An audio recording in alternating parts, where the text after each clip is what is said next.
Let's jump into some amazing model news. It looks like Flame Toys recently updated all their social media channels, whether it be their Twitter or their Facebook page, and we got a good look at some of their new model kits that are going to be coming from their channels. Now, for people who don't know, Flame Toys is a company that is licensed through Hasbro and Takara, and they make official third-party products of Transformers. All of these non-transformable, whether they be super high-end articulated action figures or model kits. Now, people are more familiar with their Furai model kit stuff, less so than their, let's say, their action figure stuff. And this is what we're going to be talking about today, is their Furai model kit stuff. So they released 3 images of their new model kits that they're going to be putting out. And one of them we kind of knew was coming because we had like a design image like more than a year and a half ago, and I'll get into that one last because that's the most controversial one, well, to say the least, among some people in the fandom. So the first one, we have a Optimus Primal done in a cool stylized form. I really like what's going on here. It's like they took every single aspect of Optimus Primal's first robot mode from Beast Wars, called Season 1 Optimus Primal, and they kind of accentuated it. So, you know, Optimus Primal had shoulder cannons. Let's make them a little bigger and protruding upward. Optimus Primal had wrist cannons in each arm, and so like, why don't we like make that also big and protruding upward? Make his shoulders more pronounced, make, you know, the fur design more pronounced and coarse. I really like what's going on here. It's a nice departure from the traditional design, and I think that in the face of so much Optimus Primal merchandise that we've had throughout the years, I mean, this first design has been repainted, retooled, re-released, done in different sizes, done in different price points, done as a masterpiece, repainted like crazy in that shape, that it's the logical conclusion. Go with something that's completely left field from what we're already used to at this point. And I like it a lot. I'm very curious how it's going to look in colors, because it's a very interesting design, and hey, it's Beast Wars. Can't go wrong with Beast Wars. Now, the next one that we can't go wrong with, and this is the one that's, of the 3, this is the one that's the least departure of its source material, and it's that of IDW Rodimus Prime, based on his Alex Milne design from More to Meets the Eye Part 1, 2, 3, and all of that beyond it. This is really good. This is really good. This one, amazingly, and this is coming from the Rodimus guy, it's the one that I'm probably the least excited about, just because we've loved this design so much, and Alex has done such a great job with this design that so many different walks of life, unofficial third party, official third party, all kinds of stuff. We've gotten our fix with this design. So I'm still going to pick it up just because I love model kits and I'm a big Gundam kit builder and Gunpla. So to do one of Rodimus, hey, can't go wrong there.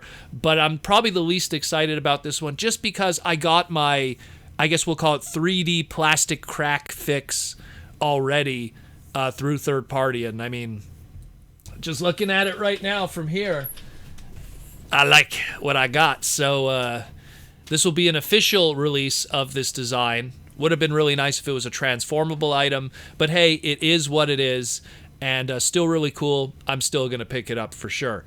And down to the last one.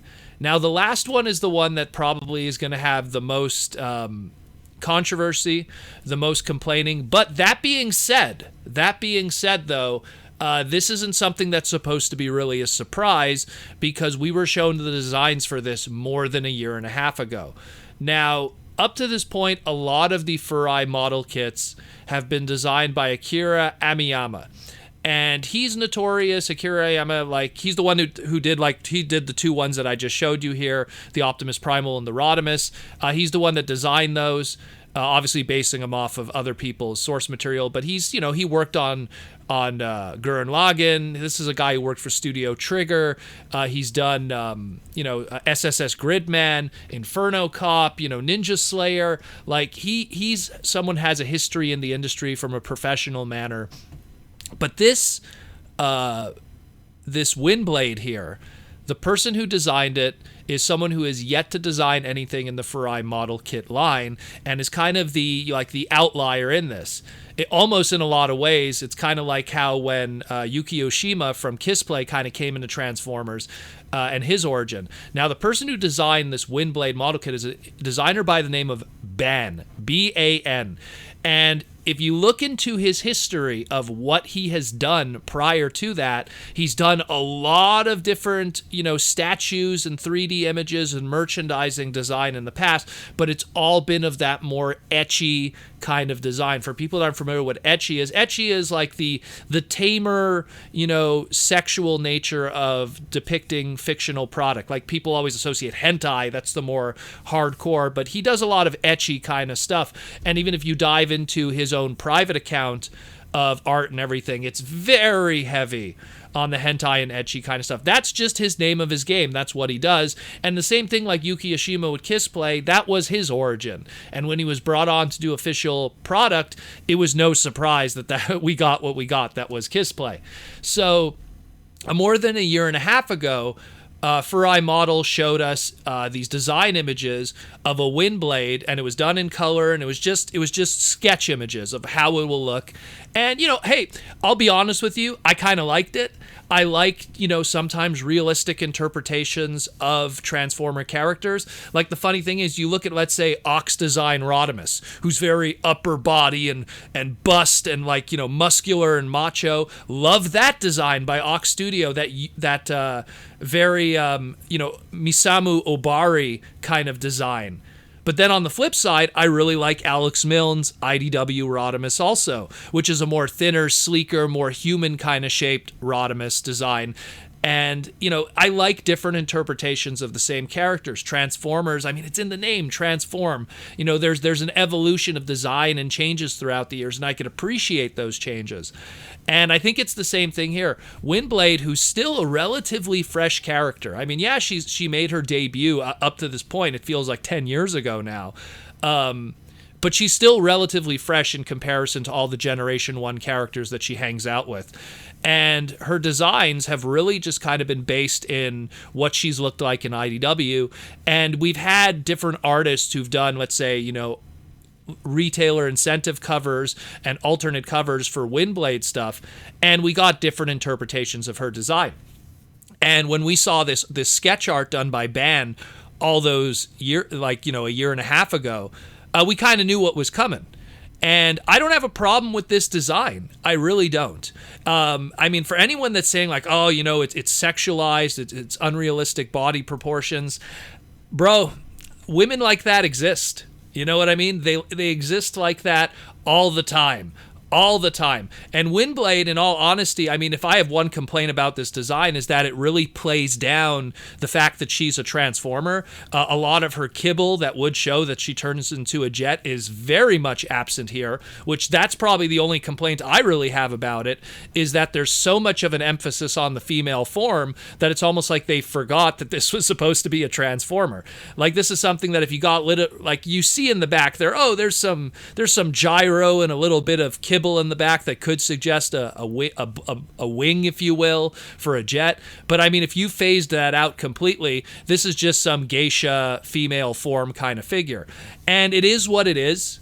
Clearly it's made for the Japanese audience before the American audience, and that is a market that eats this kind of stuff up. And female characters do come in all shapes and forms. When we got Strong Arm all those years ago at RID 2.0, I loved that character. I loved how unique her design was. She was a complete change from what was the female form in Transformers. But I can also appreciate when something is done in a slimmer, more, feminine, compact manner also in different ways. There's different ways that you could have characters depicted. RC has been done in different ways. The character of Strong Arm was once a man in IP licensing, and then to take that IP, turn into a female character, and hopefully, I hope it'll stay as a female character from that point onward. That's one of those gender swap names that I actually kind of like, because what existed previously was kind of meh. Energon, Omnibot, excuse me, Omnibot kind of, not really much going on, really could take that name and create a character. Really liked Strongarm a lot, but she was also a much more bulkier, wider design, different from what has been depicted of female Transformers up to this point, with the exception of maybe, like Strika, I don't really count, like, let's say, Override, because that was originally a male character, or even the likes of, let's say, like Air Razor, when she was turned into a male character in Japan. So, where she had, like, her toy was, could have went one way or another. Genderless, if you will, in terms of design. So I like what I see here, but that's my own personal opinion. Some people don't like what they see here, but at the end of the day, I've always kind of felt that this kind of looks like Windblade if she just had all that kibble missing.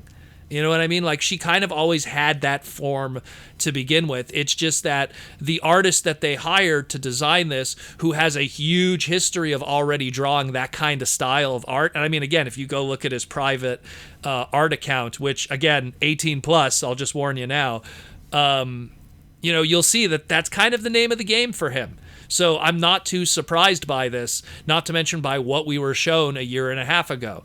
But I dig it. I like it. I like because it's different. I like difference. I liked Kiss Play. I like Kiss Play because it was different. I like weird stuff. I like different stuff. Transformers, I think, even especially now, more than ever, is falling into the trappings of being the same thing over and over for the past couple of years. The same names, the same trademarks, the same character designs. And I understand why it's being done. From an IP standpoint, from a marketing standpoint, you always want to remind people this is what an Optimus Prime looks like. Don't forget that character. Transformers that's why when I look back at the Japanese stuff back in the 80s, when they took risks with Master Force, Victory, Zone, like just taking a step away from the Optimus Prime, the Bumblebees, even the Hot Rods and the Rodimuses, and doing new characters, new leaders, new designs, new concepts, new design styles. You look at something like a Victory Saber, and then you look at a G1 Prime, it might as well be, Gundam to... I'm trying to even think of a simplistic designer. Gundam to Playrest Sanshiro, for people who know what that is. A very simplistic kind of mecha designs. Actually, I'll say like Mazinger Z, I guess, would probably be a more simplistic design. But that being said, it's just, I appreciate what I see here.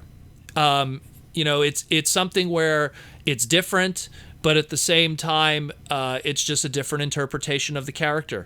There's been, I love Hot Rod, I love Rodimus, and there's been hundreds of different figures of him, both official and unofficial, merchandise and not, with different body types, different interpretations, different shapes, different proportions, and I appreciate them for what they are. It is what it is. It's funny, when Armada was like the only thing we really had, I would kind of look at some of my Armada toys as modern interpretations of some of my classic characters. This is before classics even existed. And I would look at Power Link's Hotshot as my, stand-in for a modern Hot Rod toy, even though the design is completely off. I'm just going by the colors here. So I dig it. I like what it is. Let me know what you think about it. Look, we might have different opinions, but that's just how it is. No one's going to have the same opinion. No one's going to like the same things that other people like. That's just how it is. But I like it. Let me know what you think. Maybe you like it. Hey, maybe you like that Primal. Maybe you dig that IDW Rodimus. I like all three of these just because of what they all stand for. One is a different take of a classic Beast Wars character, stylized. One is a take of one of my favorite characters, if not my favorite character of all time. And another one is a different interpretation of a new up-and-coming G1 design character, and giving us a different take from that side of the world known as the Far East, and how they like to depict female characters in the robotic form.